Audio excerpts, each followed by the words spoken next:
Do not try to adjust the picture. A new intro is coming in 3, 2, 1. It's the final countdown.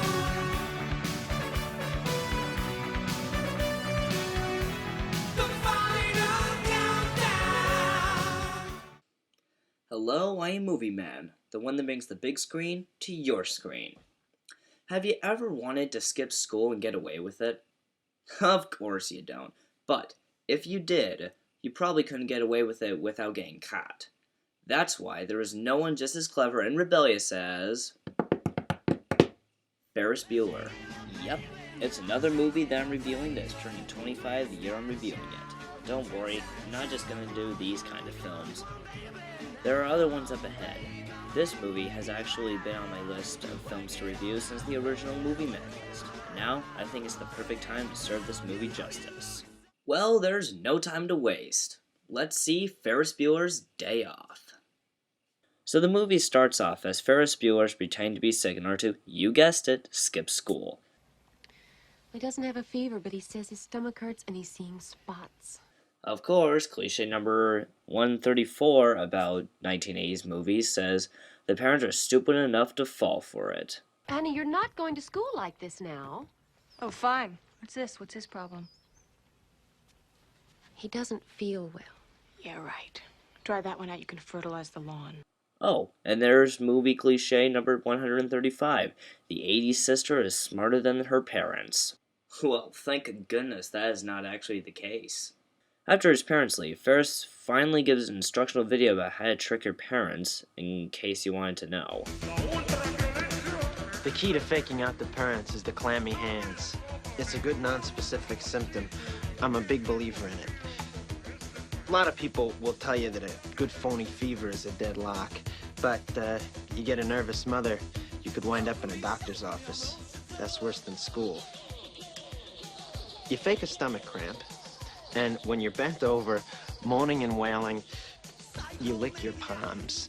It's a little childish and stupid. But I don't think any of those tricks work. He does a lot of faking about history and how stupid it is. I do have a test today. That wasn't bullshit. It's on European socialism. I mean, really, what's the point? I'm not European. I don't plan on being European. So who gives a crap if they're socialists? They could be fascist anarchists. It still wouldn't change the fact that I don't own a car. We then cut to Adam Lee, Here. Adamowski, Adamson, Here. Adler, Ben Stein using his incredible boring voice. Bueller, Bueller, Bueller, Aria.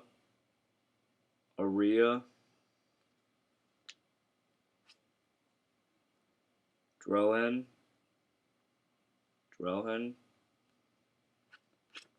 Then Ferris calls his best friend Cameron, who actually is sick. Ed, come on over. I feel like complete shit, Ferris. I can't go anywhere. Then back at school, we have the Dean of Students, who is always depicted as being a because, what do you know, he actually is one. I have no reservation whatsoever about holding him back for another year.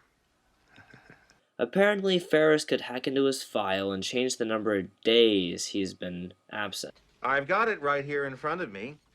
He has missed 9 days.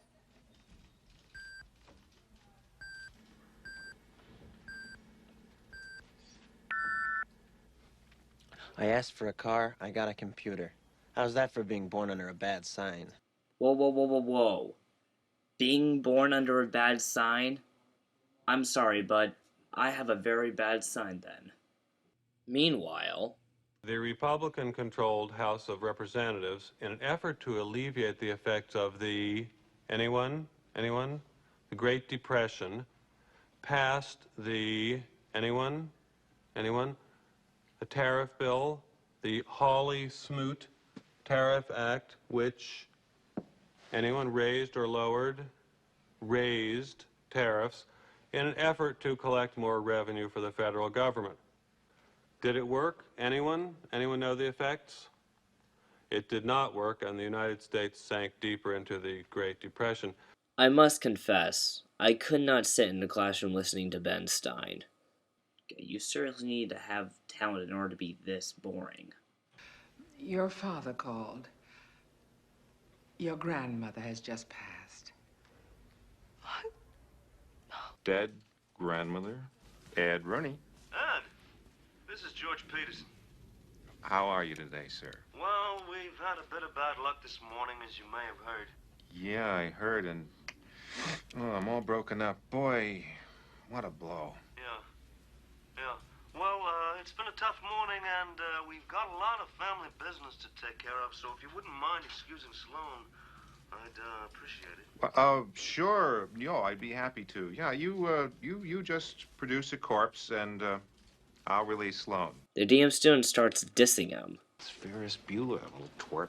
I'm gonna set a trap and let him fall right into it. Ed Rooney's office. Hi, this is Ferris Bueller. Can I speak to Mr. Rooney, please? Thank you.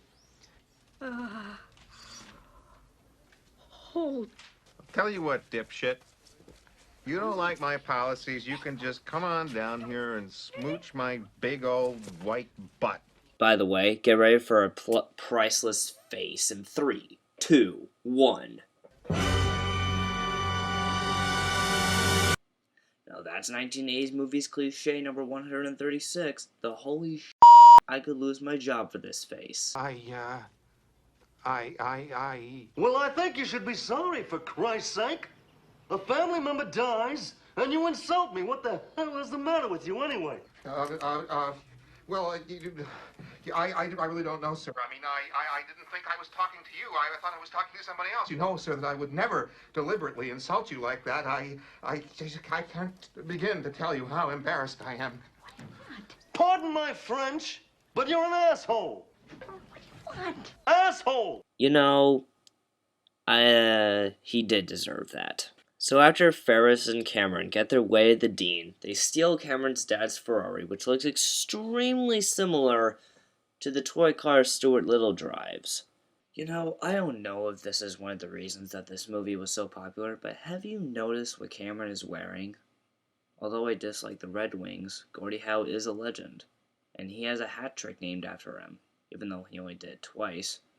Wait, what are we talking about? Oh yeah! Picking up girlfriend. Dropping the car off at a valet parking, where they apparently don't have to pay any money. Again, I'm not sure how that works, but it's the 1980s movie cliche number 137, free public services.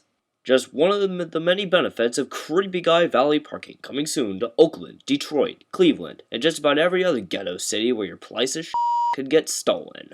So his mom checks on him in his room, and wouldn't you know it, this setup looks similar to something Macaulay Culkin does, except he's not trying to hurt anyone. So then Ferris and Sloan and Cameron go on a field trip. They go to the Sears Tower, Wrigley Field, where they actually attend a real game, which makes it extremely lucky that Ferris caught a ball that was fouled. Boy, I'm really surprised they didn't go for it in that inning. Lee Smith. What's the score? Nothing. Who's winning?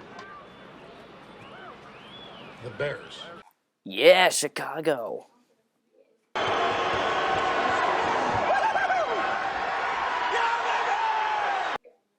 No, the Bears. So after the Dean, who is going to extreme limits to prove that Ferris is faking his sickness, Ferris's sister is in the house and calls the police.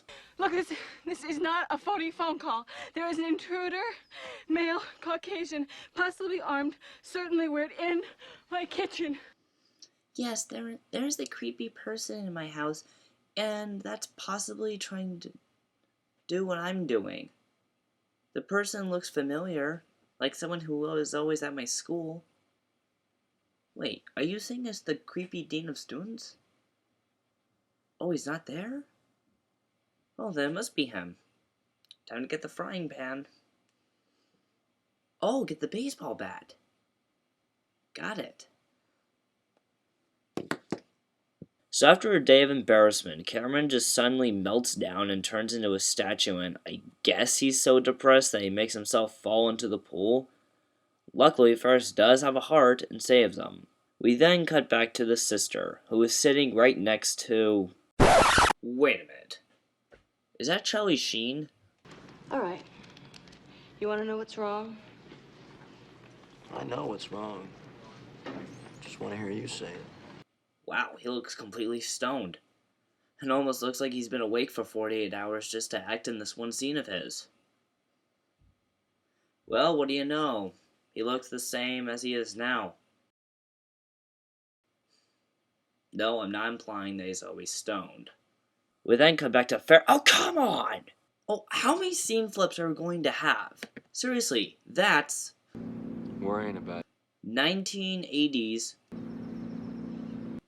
movie cliche number 138. Constant. Did you? Scene. That's okay. Flipping. Anyways, Cameron decides to finally rebel and dents his dad's Ferrari.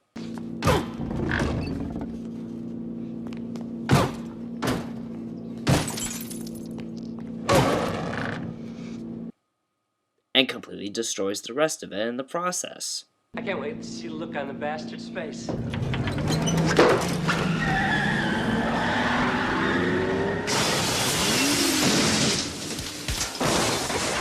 After Ferris says goodbye to Sloane, he races back home to funny chase music. And the spoiler, he makes it home and his parents buy it. So that's Ferris Bueller's Day Off. Is it good? You bet your 21st century self it is. I mean, Matthew Broderick is priceless in this movie. The many little things that people find out about this movie can fill up endless pages. And John Hughes, you were the speaker of a generation. Thank you, John. I'm Movie Man. Next time, it's Gaming Greg. Peace out.